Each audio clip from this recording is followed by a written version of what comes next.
Hello friends, welcome to our YouTube channel. William Shakespeare से related जो most important MCQs की series थी, आज उसका हम पार्ट 2 डिस्कस करेंगे। कल हमने पार्ट 1 डिस्कस किया था।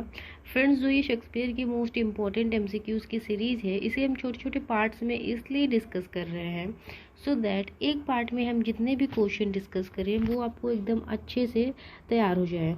और अगर फ्रेंड्स आपने इस सीरीज़ को कंप्लीट देखा और आप प्रीवियस ईयर अपना सॉल्व करने बैठेंगे, आई एम डैम श्योर, मैं आपको पूरी गारंटी देती हूँ कि आपके क्वेश्चंस बहुत ही आसानी से सॉल्व हो जाएंगे, क्योंकि ये बहुत ही इम्पॉर्टेंट क्वेश्चन का एक कलेक्शन है फ्रेंड्स, जो मैं आपके लिए लेके आई हूँ।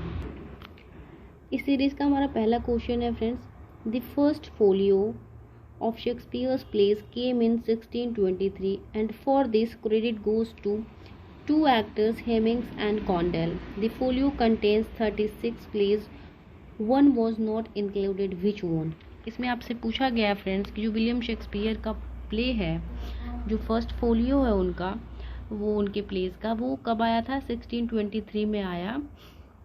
एक्चुअली यहाँ पे आप देखेंगे फ्रेंड्स, तो यहाँ पे आपके 4 क्वेश्चन ऑलरेडी बन चुके हैं कि विलियम शेक्सपियर फर्स्ट फोलियो किसका है? विलियम शेक्सपियर की प्लेस का है। फर्स्ट फोलियो में किसके प्लेस पब्लिश हुए? विलियम शेक्सपियर के।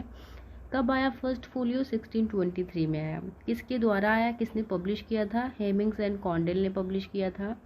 और फर्स्ट फोलियो में कितने प्लेस थे? 36 प्लेस थे फ्रेंड्स। क्योंकि अब आपको पता है कि विलियम शेक्सपियर ने टोटल 37 प्लेस लिखे थे। आई एम सॉरी, क्योंकि आपको पता है कि विलियम शेक्सपियर ने टोटल 37 प्लेज लिखे हैं। क्योंकि जो फर्स्ट फोलियो था उसमें तो सिर्फ 36 प्लेज इंक्लूड हैं, तो वो कौन सा प्ले है जो इसमें इंक्लूड नहीं है? तो वो है फ्रेंड्स पेरिकल्स। पेरिकल्स जो है वो विलियम शेक्सपियर के फर्स्ट फोलियो में इंक्लूड नहीं है।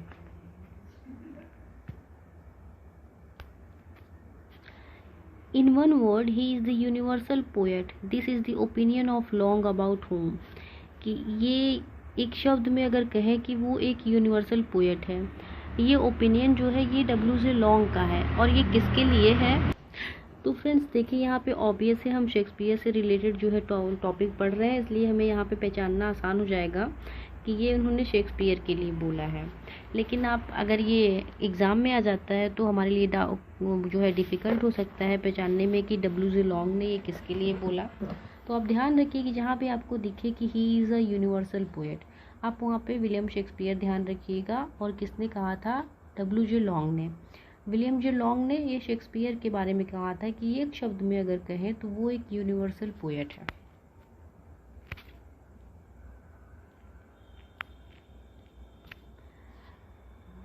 To study nature in his वो, आई एम सॉरी फ्रेंड्स, ये TWO वाला नहीं, ये TO वाला 2 है। To study nature in his works is like exploring a new and beautiful country.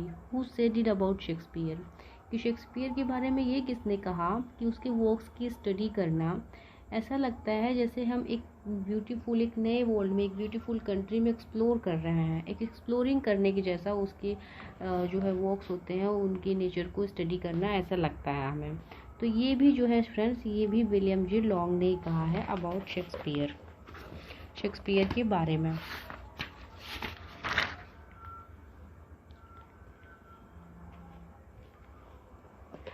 I do not remember that any book or person or event in my life ever made me so great impression upon me as the play of Shakespeare. Who said? ये किसने कहा है कि मुझे नहीं याद है? I do not remember that any book और पर्सन, कि किसी बुक ने या किसी व्यक्ति ने मेरे ऊपर इतना प्रभाव छोड़ा है, मुझे इतना प्रभावित किया है जितना कि शेक्सपियर के प्लेज ने। कि शेक्सपियर के प्लेस को पढ़ के मैं जितना प्रभावित हुआ हूँ, जितना इम्प्रेशन मेरे ऊपर पड़ा है, मुझे नहीं याद है कि उतना इम्प्रेशन किसी बुक या किसी व्यक्ति के द्वारा मेरे ऊपर पड़ा है। तो ये किसने कहा है फ्रेंड्स? ये कहा है गोएथ ने। Shakespeare and the King James Bible are the two great conservators of the English speech, and one who habitually reads them finds himself possessed of a style and vocabulary that are beyond criticism. Who wrote? ये किसने लिखा है? तो ये भी friends लिखा है William J long ने। क्या लिखा? कि जो शेक्सपियर और जो किंग जेम्स के बाइबल हैं, वो दो ग्रेट कंजर्वेटिव रहे, जो कंजर्वेटर्स रहे हैं इंग्लिश स्पीच के, और जिन्हें कोई पढ़ता है तो वो अपने आप को ऐसे finds himself possessed of a style and vocabulary. जहाँ भी आपको एक कोटेशन दिखाई दे वो किसने कहा है, विलियम जे लॉन्ग ने कहा है अबाउट शेक्सपियर। यहाँ आपको शेक्सपियर देखने को मिल ही रहा है, आप बस ये वाली लाइन याद रखेंगे, finds himself possessed of a style and vocabulary that are beyond criticism. Who wrote? William J long.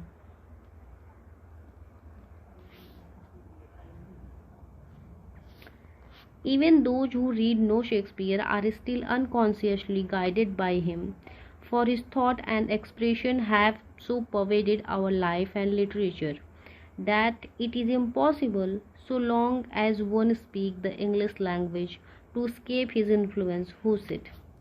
ये किसने कहा है फ्रेंड्स कि जो शेक्सपियर को नहीं पढ़ते हैं उनमें भी ऐसा लगता है कि वो शेक्सपियर के द्वारा गाइड किए जा रहे हैं। ये भी कहा है फ्रेंड्स आपके विलियम जी लॉन्ग ने। ये क्यों कहा है उन्होंने? क्योंकि आपको पता ही है कि विलियम शेक्सपियर जो थे उन्होंने बहुत सारे वोकेबुलरी और फ्रेजेस को प्रोड्यूस किया। उन्हीं के फ्रेजेस दिए गए हैं जिन्हें हम अपने आज डेली लाइफ में यूज़ करते हैं।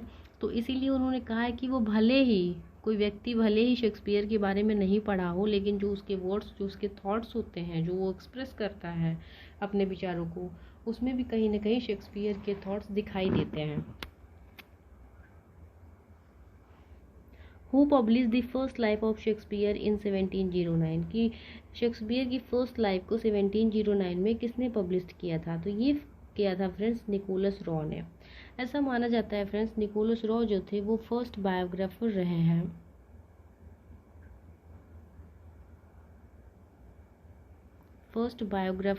विलियम शेक्सपियर के, और उन्होंने 1709 में first life of Shakespeare publish की थी। Who attacked Shakespeare in a pamphlet called A Groat's Worth of Wit, bought with a million repentance? कि किसने अटैक किया शेक्सपियर के ऊपर अपने पैम्फलेट में? उनके पैम्फलेट का क्या नाम था? A groats worth of wit. कि अपने pamphlet a groats worth of wit में किसने शेक्सपियर को अटैक किया था?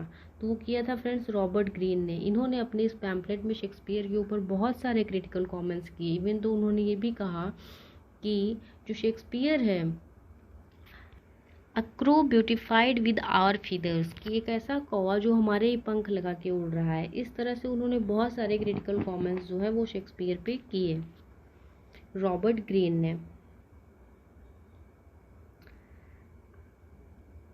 I love the man and do honor of his memory. Oh, this side idolatry as much as any. He was indeed honest and of an open and free nature. Who said? किसने कहा है ये? तो ये कहा है friends जो है बेन जॉनसन ने। आई एम सॉरी, ये भी आपके बेन जॉनसन ने ही कहा है कि I love the man and do honour of his memory, कि मैं उस व्यक्ति से प्यार करता हूँ और इसकी स्मृति का सम्मान करता हूँ। तो जहाँ भी आपको I love the man and do honour of his memory, बस इतनी चीज़ आपको ध्यान रखनी है। जहाँ भी आपको ये देखने को मिले आप ये जान जाएंगे कि ये बेन जॉनसन ने कहा है about Shakespeare.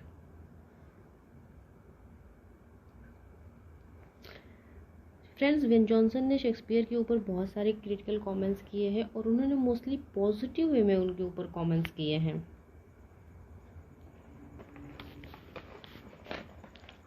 Globe and Blackfriars are the names of theatres which are associated with. Globe और ब्लैक फ्रायर ये थिएटर्स के दो नाम हैं। ये पूछा गया है कि किससे एसोसिएटेड है, तो ये एसोसिएटेड है फ्रेंड्स विलियम शेक्सपियर के साथ।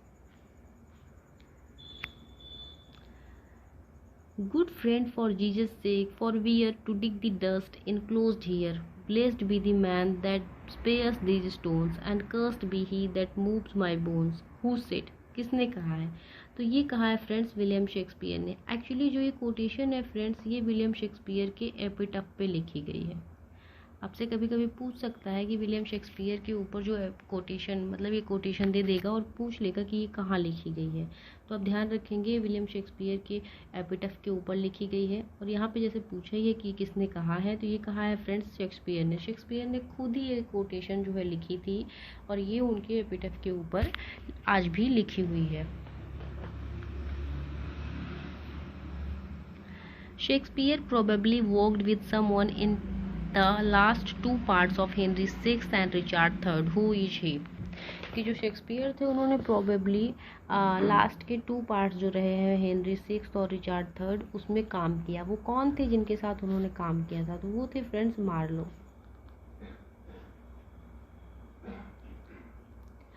It is said that Henry eighth is a work of Fletcher and, obvious है फ्रेंड्स शेक्सपियर के बारे में पढ़ रहे हैं और पर फिर भी हम ध्यान रखेंगे जो हेनरी एट्थ है वो फ्लेचर और शेक्सपियर का वर्क है। फ्लेचर और शेक्सपियर ने मिल के इस वर्क को कंप्लीट किया था। बल्कि फ्रेंड्स जो हेनरी एट्थ है वो अनफिनिश्ड है, वो कंप्लीट नहीं है। ये काम भले शेक्सपियर और फ्लेचर ने किया था बट हेनरी एट्थ आपसे पूछता है कि कौन सा प्ले जो है विलियम शेक्सपियर का वो अनफिनिश्ड रहा है, तो यही रहा है friends Henry eighth he. There is one play not ordinarily found in editions of Shakespeare, but it is often placed among Shakespeare's doubtful works. The greater part of the plays is undoubtedly by Fletcher, which play is being referred here. कि ऐसा कौन सा play है जिसमें doubt है कि ये Shakespeare के द्वारा नहीं लिखा गया है, लेकिन फिर भी उसे शेक्सपियर के प्लेज में फिर भी शेक्सपियर के प्लेज में उसे जगह दी गई है। तो वो प्ले है friends the two noble kinsmen. ये जो प्ले है इसे माना जाता है कि शेक्सपियर ने इसे नहीं लिखा है, लेकिन फिर भी शेक्सपियर के प्ले में ये शामिल है। The last question is actually today's last question friends, not of this series. This play, according to Long, each one of several crude plays published at first anonymously and later attributed to Shakespeare by publishers who desire to sell their wares. It contains a few passages and strongly suggests Shakespeare, but the external evidence is all against his authorship. Which plays being referred here? Actually friends ये PLA ये play के बारे में बोला है कि कौन सा प्ले यहाँ पे रिफर किया गया है, तो वो है आपका एडवर्ड थर्ड। आज के लिए बस इतना ही फ्रेंड्स, आगे के क्वेश्चन को हम नेक्स्ट सीरीज में डिस्कस करेंगे। आपको ये वीडियो कैसी लगी let me know in the comment, और अगर विलियम शेक्सपियर से रिलेटेड या इस वीडियो से रिलेटेड आपको कोई भी क्वेरी है आपकी तो मुझे कमेंट में लिख के ज़रूर बताएं। मैं पूरी कोशिश करूँगी कि आपके क्वेश्चंस का आंसर दे पाऊँ। आपको कुछ भी किसी भी ऑथर से या विलियम शेक्सपियर से रिलेटेड किसी और तरह की कोई प्रॉब्लम है तो प्लीज़ हमें ज़रूर बताइए कमेंट्स में लिख के, and subscribe my channel to get more beneficial videos. Thank you.